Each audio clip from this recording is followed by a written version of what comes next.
Meron ho tayong narinig. Oo, nag-comment na naman ang mga taga KOJC, the Kingdom of ayokong tawagin Jesus Christ kasi hindi sila alagad ng Diyos eh. Ayokong tawagin Kingdom of Jesus Christ kasi hindi sila alagad ni Jesus Christ. Oo. Parang ano eh, para silang they're functioning more as a syndicate o para sa sindikato. Rather than a church. So diba? Ano ba maganda itawag sa kanila? Wag Kingdom of Jesus Christ. Kingdom of Mangkanor. Kingdom of Mangkanor. Ganon. Mga Judas kasi. Kingdom of Judas Kibuloy. Kingdom of Judas Kibuloy. Pero letter C yung start. C-I. Kingdom of Judas Kibuloy. Ganon. But anyway, so yun. So meron lang kasi akong nabalitaan kanina kasi I found it really interesting na ang tigas ng mukha ng abogado nila para magsalita pa ng ganito. Paparinig ko sa inyo mga kudyar ha. Paparinig ko talaga sa inyo kasi medyo matigas ang festlocks ni Attorney Torion dito. Sana po naririnig nyo, lalakasan ko yung volume. Pero pakinggan natin. Why would we allow that to happen? Paano kung hindi na sila alis? Hindi talaga namin sila i-allow na hindi kami mag-consent na papasok yung 1,000. Grabe naman 1,000. Oo. Ano ba si Pastor? Terorista? Oo. Malapit na. Na kailangan mo ng 1,000, 1,500 na katao. Malapit na siyang maging terorista. Konti na lang. Malapit na ho siyang maging terorista, attorney. Wag ka, nako, my goodness. Ito nga, Kingdom of Judas, Kibuloy. Medyo wala na sa lugar, Ang weird kasi nitong balita na to. Ang sabi kasi ng nitong abogado nila, ito pala. Ayan, si Attorney Torion. Ang sabi kasi niya, hindi raw nila papayagan na pumasok ang PNP sa kanilang kingdom. Hindi rin they will not give their consent as if kailangan ng consent nila. Oo, kasi hindi kailangan ng consent nila. Lalo na kapag may search warrant na sila. Lalo na pag may search warrant na ang ating PNP. Hindi na kailangan ng consent nyo. Sorry kayo. Sabi kasi nito ni Atty. Torion, hindi ron nila ibibigay ang consent nila na papasukin ang PNP para halugugin ang yung kanilang kingdom para hanapin si Apollo Kibuloy. Oo. So yun ang sabi ni Atty. Torion. Again mga kochero, magiging medyo mabait pa ako kay Atty. Torion kasi alam nyo na abogado siya. It's his job. Hayaan na natin siyang gawin ang kanyang trabaho bilang abogado dahil siya po ay binabayaran para ipagtanggol si Kibuloy. Binabayaran po siya para ipagtanggol si Kibuloy. Hayaan na po natin yun. Ibigay na po natin sa kanya yan. Ang atin lang mga kochero ganito, wag sanang bulahin ang sambayan ng Pilipino. Wag sanang bulahin ang ating mga kasamang mga yung mga hindi masyadong yung mga hindi masyadong in tune o hindi masyadong mahilig sa politika. Ito kasi yung problema sa mga to mga kochero Ito kasi yung problema sa mga to. Etong dito sa mga taga Kingdom. Ang hilig nilang maglabas ng statement tapos karamihan dyan sa mga yan hindi ka panipaniwala or malayo sa katotohanan or yung katotohanan ay twisted. Pinaikot ba yung katotohanan? So, ang hirap pagkatiwalaan ng kanilang mga sinasabi. Pero, ayan, papahinga ba na sa attorney? Ayan. Yeah. Hindi terorista kaya hindi kailangan ng sandamakmak na mga pulis.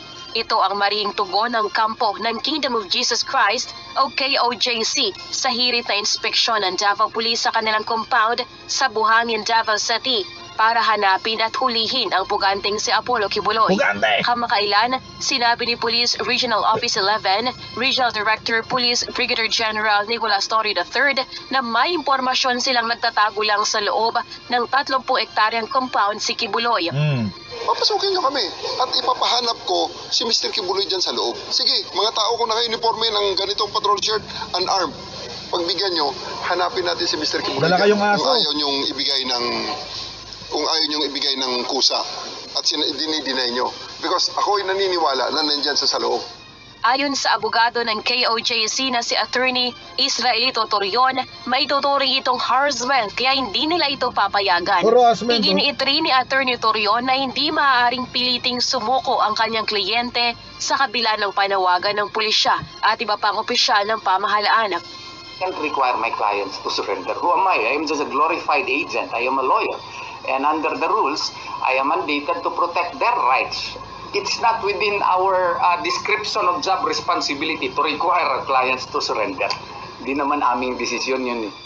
Una na Pero, ninihok ng PNP at ng Department of wait. Attorney Torion, nasa Code of Professional Responsibility na tayo pong mga, kayo pong mga abogado ay dapat i-uphold at bigyan ng advice ang mga kliyente nyo na sumunod sa batas. At least advice. Hindi mo naman kailangang turuan o puwersahin. Pero advisean mo siya. Pero syempre, alam naman natin paulit-ulit. Sabihin niya, ina-advise ako. Pero ano yun eh, parang sulat yan sa dagat. Sulat sa dagat. Tama, sulat sa tubig. Oo, ganun. So, responsibilidad nyo yan. Teka nga. Meron ba akong kopya ng CPR? Wala akong kopya ng CPRE ngayon dito sa kotse. Pero yun, someday masasabi ko na tayong mga abogado. Someday. Hindi pa ngayon.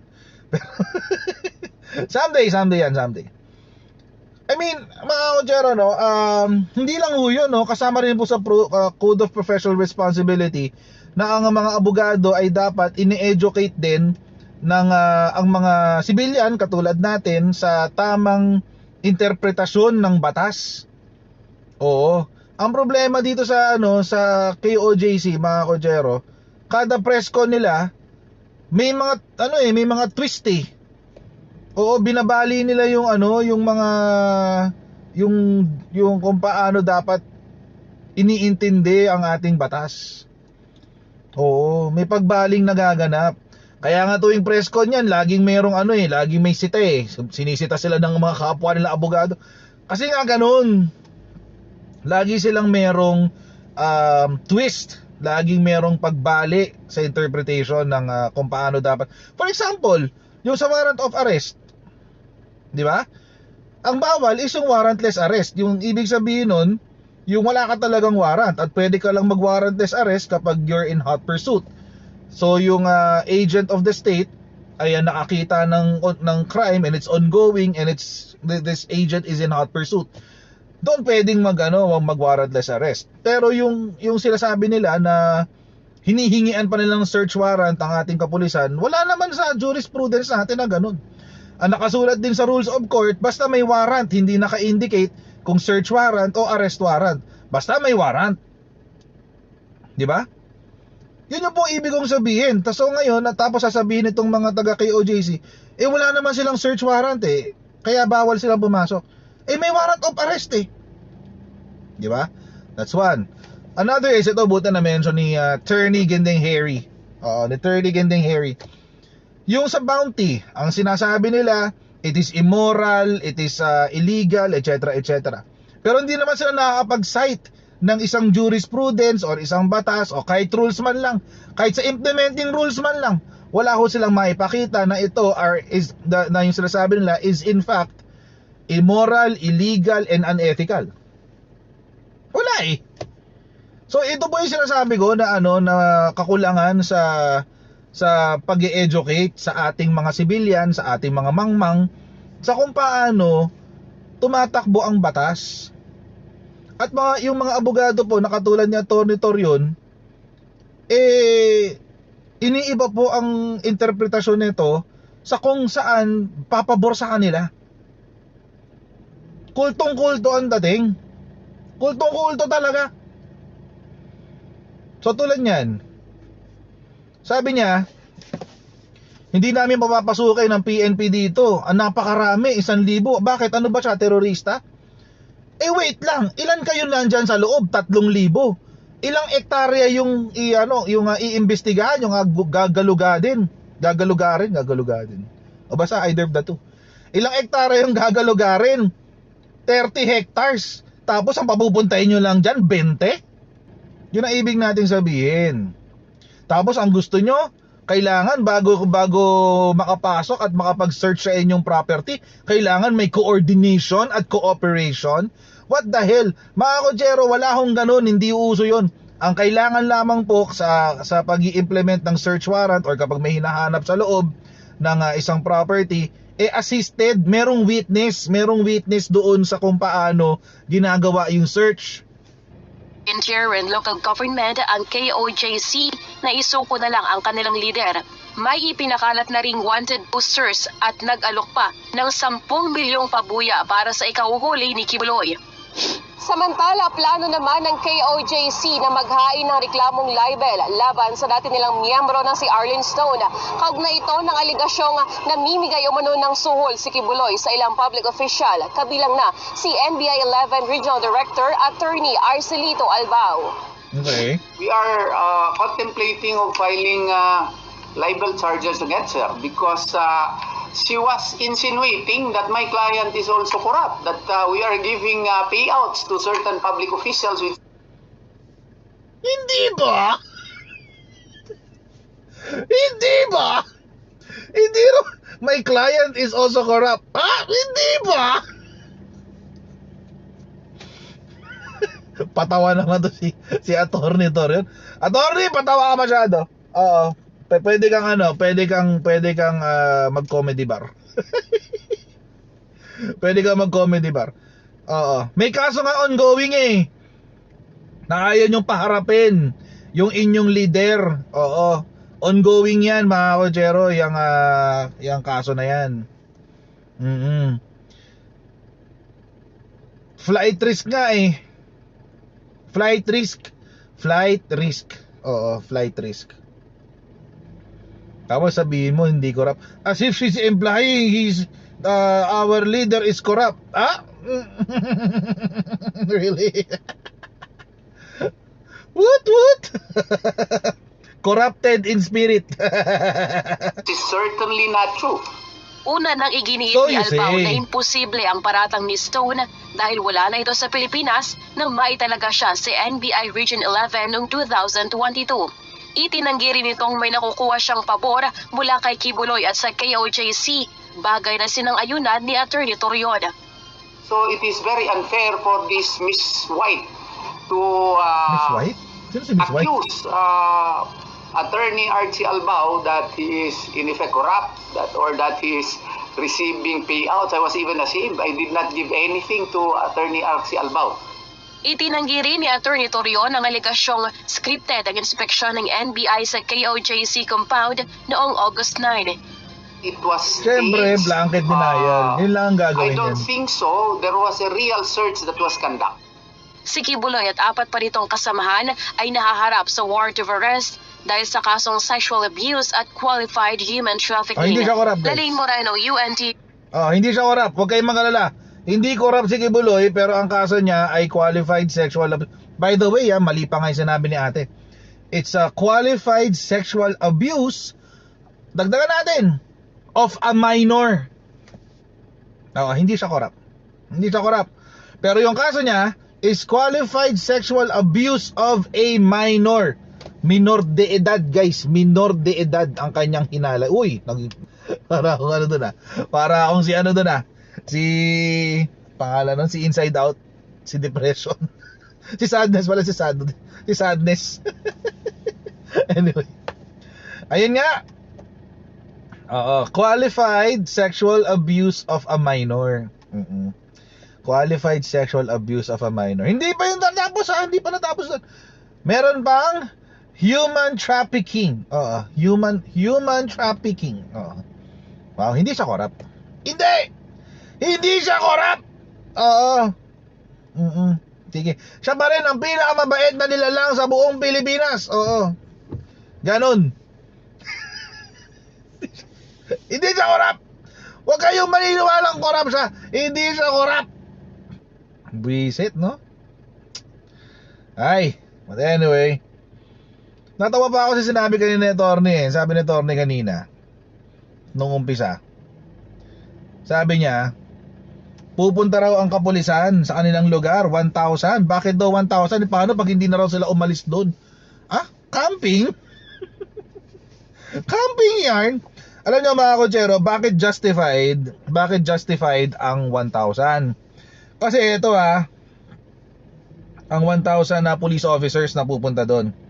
Kasi according sa balita ng Mindanao Times, ayan Mindanao Times. Yan.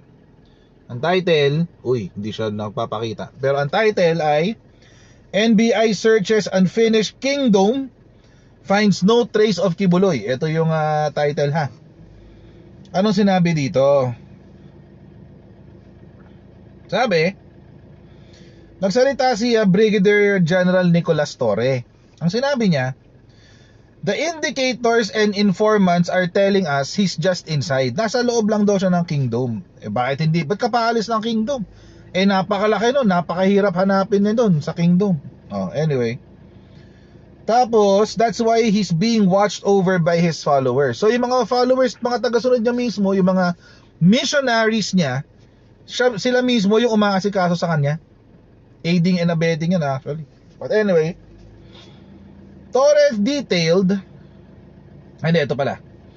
He described the property as a hide and seek situation in a 30-hectare property.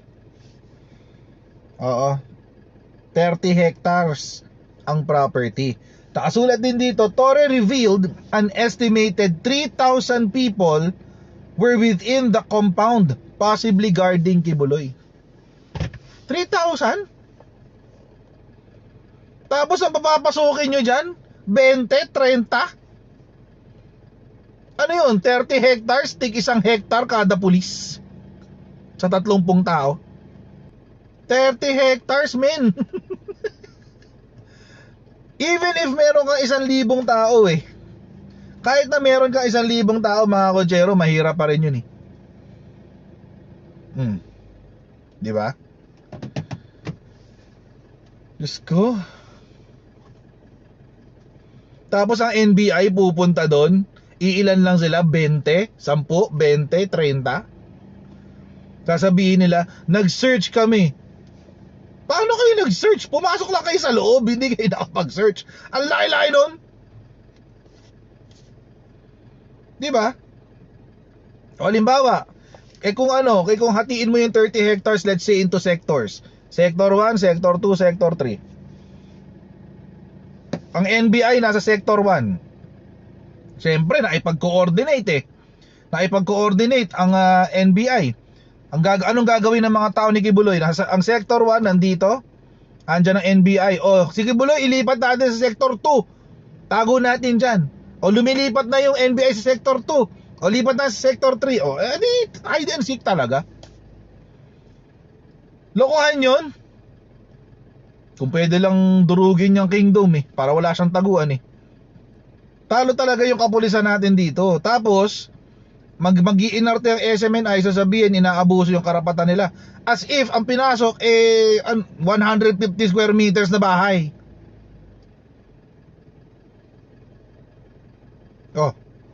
Tapos nagulat nga ako dito sa statement ng NBI. Ang sabi ng NBI, 50% pa lang daw ng property yung kanilang nagagalugad. 50%. 50% of the 30 hectares o 50% of the Kingdom? Ang laki. Tapos ang gusto pa ng mga taga Kingdom, may pag-coordinate sa kanila. Magpaalam muna kayo sa amin Ano kayo, Diyos? Dapat dito sa mga taga Kingdom, mga kotsero, iniipit, tinatanggalan ng dahilan. Ganun. Kasi hanggat makakalusot sila, magpapalusot yung mga mukong na yan. I know. But anyway, ayun na nga. So, mukhang for all intents and purposes, mukhang mukhang kinakabahan na rin si Kibuloy.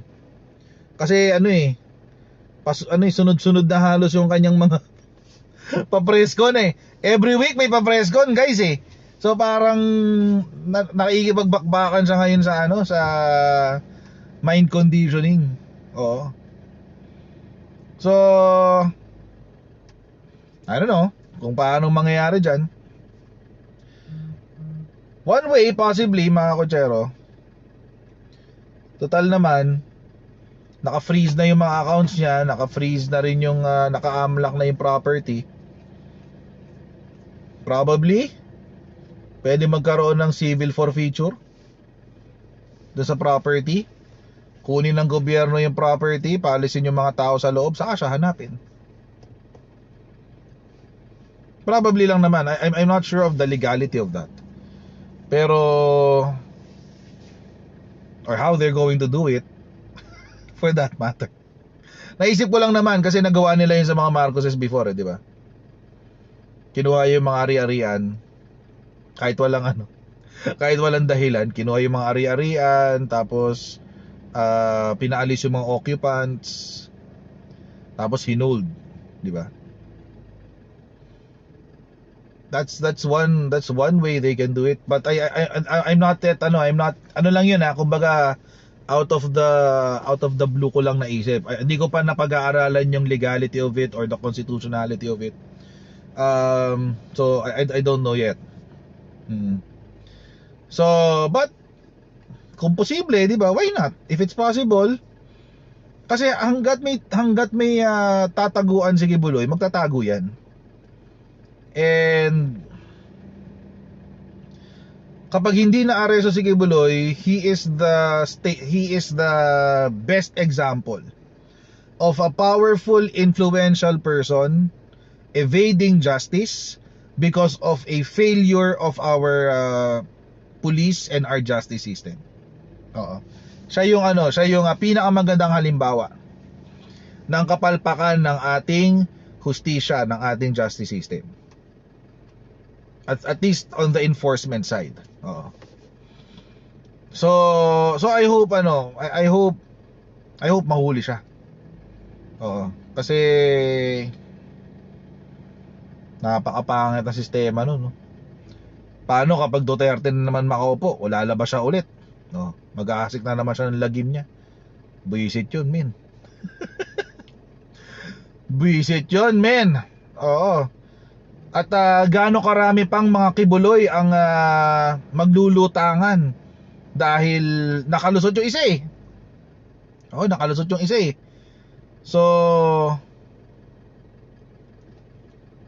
how much more? How many more Kibuloy types of people ang may enganyong gumawa ng mga kalokohan nila dahil merong isang nakalusot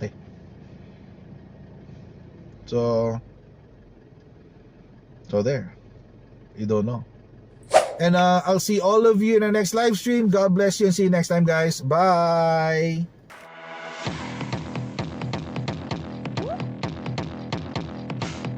Pag ganun, huwag natin gawing tanga mga Pilipino.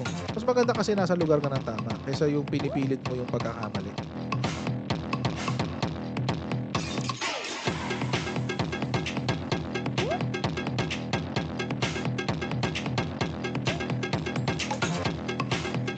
Are they willing to go that far? Hindi nakakalimutan ng Pilipino yan hanggat di nasasagot niya. Sino ngayon nagsasabi ng totoo?